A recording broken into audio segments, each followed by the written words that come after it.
Have you ever heard the expression, laugh in the places you once cried? Well, I'm in love with the house I used to despise.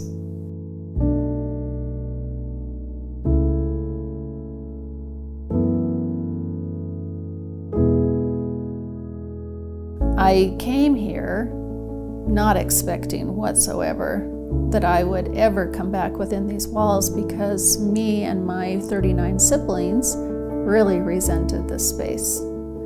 This was where my father lived. This is where his thousands and thousands of books also got to have bedrooms and be tucked into bed at night with newspapers that protected them. Well, we lived in squalor. This was a house that represented abandonment. This house is actually called the Beckstead Butterfield Mansion, and it was named for the first owners that built it back in the 1800s. They were wealthy cattle farmers from Riverton, Utah. It was loved, it was cherished, it was cared for.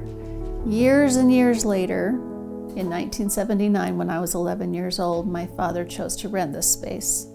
And when he rented it, he moved his bookstore full of books into newly built MDF bookshelves that lined every wall. My father lived in this home with two of his wives that didn't have children. And so the rest of the wives that had all of the children, we lived in a commune with a few other families that were the beginnings of his United Order. But we weren't allowed to live with him. We had to squish into small 2-bedroom apartments within this big commune. And we were so crowded, so poor, and really, really struggling. As we got older, we wanted nothing to do with him or this house. But something happened.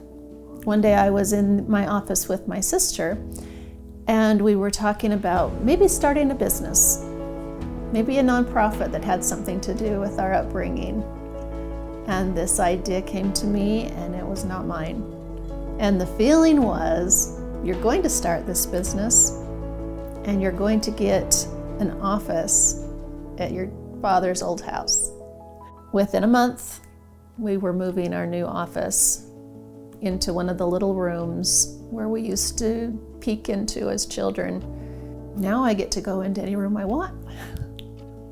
I get to walk through the house, I get to touch the exposed brick, and I can literally feel the house breathing and saying thank you.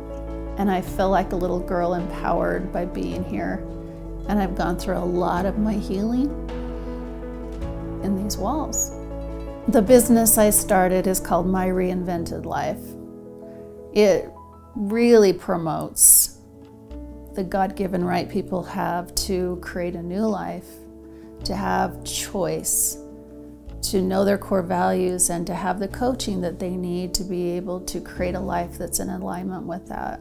I experienced a whole cultural transition myself by leaving the chains of polygamy.